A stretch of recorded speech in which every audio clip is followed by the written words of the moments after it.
The AWU has a long, proud history in the bush, and during this video we're going to focus on the efforts of the organisers in regional New South Wales during the 80s and into the 90s.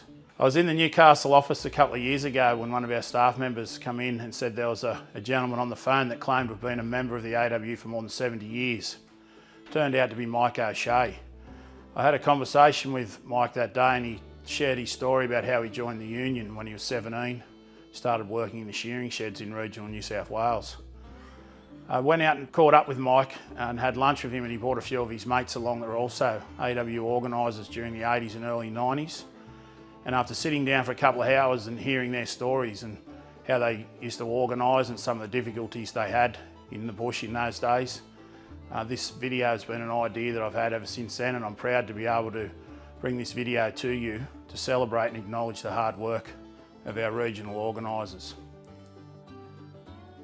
No mobile phones, no internet, sleeping rough and travelling through towns where many look the other way. This is the story of the AWU in regional New South Wales.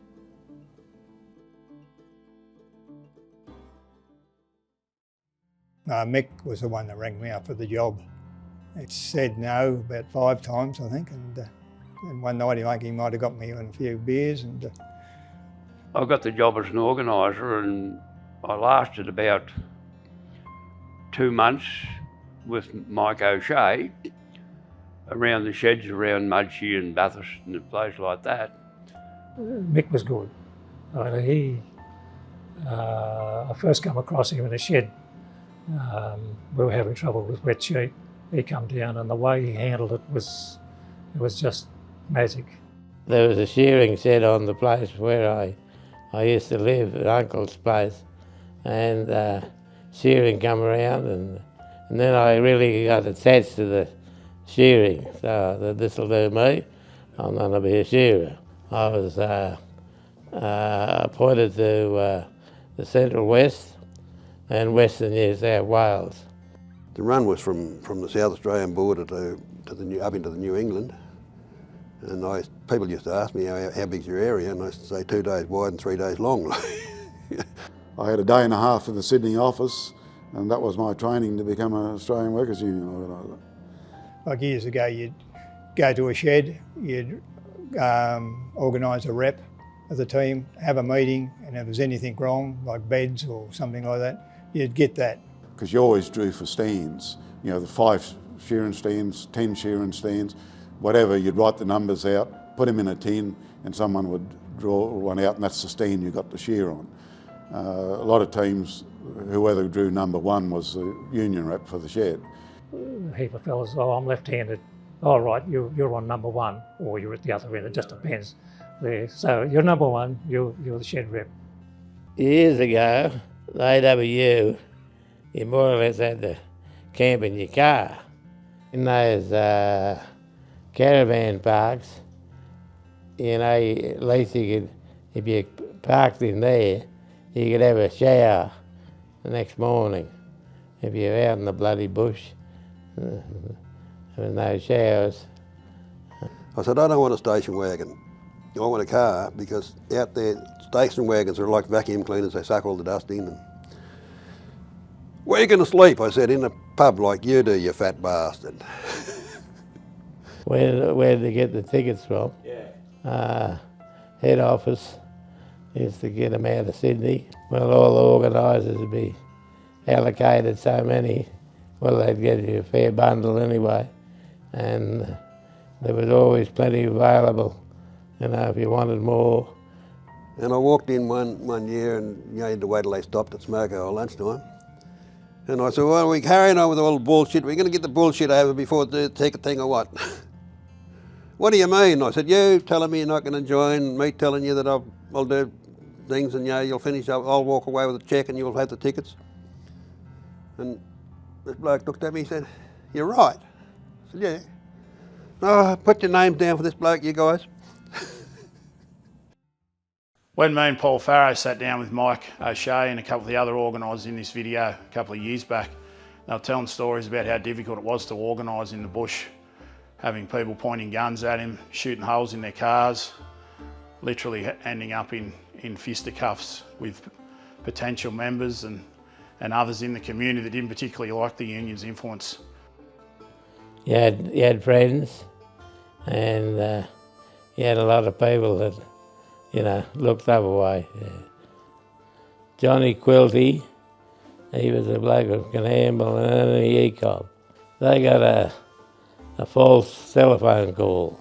The call was made from a bloke who had a Galar gumbone. Said they were shearing there. Could only come and investigate it. Anyway, he grabbed Johnny Quilty for a bloody witness. He went there all right, and there was no shearing going on. So there were a bloody few blokes with shotguns. Sprayed his bloody old car with shotgun bloody bullets. In the pastoral industry or the shearing industry, you know, if you go back to the early days of it, there's been some rough times. The early 1980s saw the emergence of the wide comb dispute. Poorly named and rarely understood, it was in essence a sustained and malicious campaign by the Farmers Federation to destroy a century of hard-won AWU conditions. The wide combs was about 83, yeah, and that was a strike. Yeah, we had about 5 weeks, I think we had strike action there. Now, quite obviously, this shearer strike is over far more than these two combs. The dispute broadly is over two very different attitudes to shearers. The Australian Workers' Union wants Australian shearers to get as much work as possible, and they want shearing to be a stable, predictable industry. There was a huge push on by the National Farmers Federation to get wide gear in, and you know, because with it come the New Zealand shearers.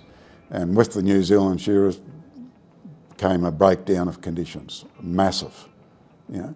And so it wasn't so much the use of wide gear that we were concerned about, it was what was coming with it.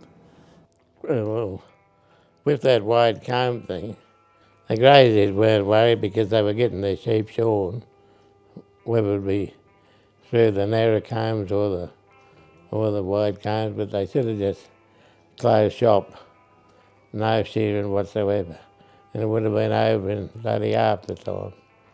Well, I never used the wide combs. The Wool Corp wanted me to trial it, and I only scored 1 sheep with it, and I said, no, you can have it, mate. I said, you're no good on little lambs and all that. You don't understand between the legs. While all this was happening, we attended a number of large meetings in Dubbo.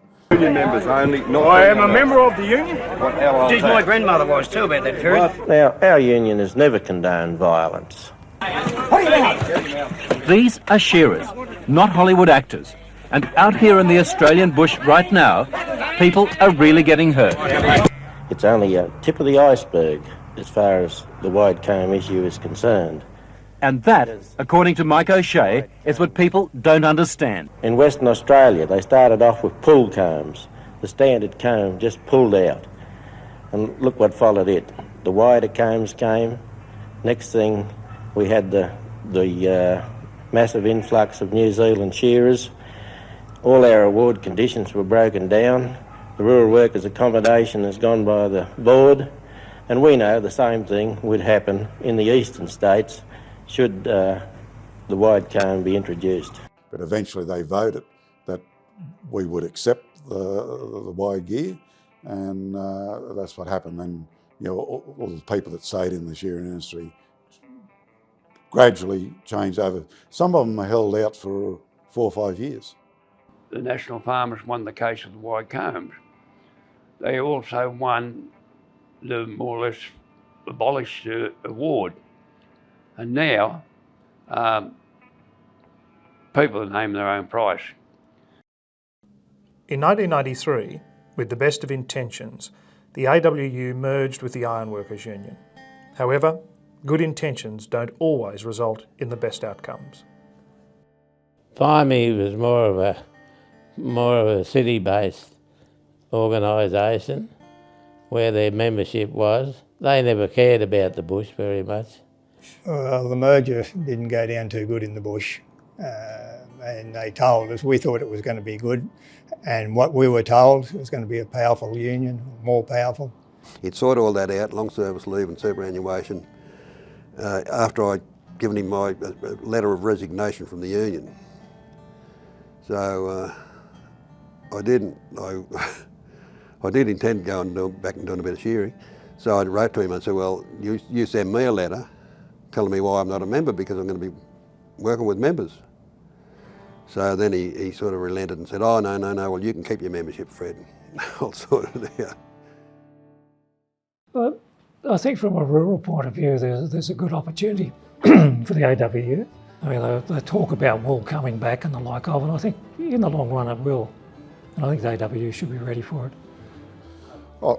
Well, I would hope that it could return to somewhere to the strengths that it was. I think it's been a great union for people who work in the bush and in country areas. The AWU has been very successful in looking after those people. It's up to the future officials and probably the current officials, but I think they should look at the bush very carefully, resurrect a lot of this old membership they used to have. The leadership of the AWU understands, through lived experience, what it is like today to work, organise and be union in the bush. We may have mobile phones and internet today, but some challenges remain. It is in honour of those that have come before us, and in dedication to those who will follow, that our current organisers and delegates are doubling their efforts to build back in the bush.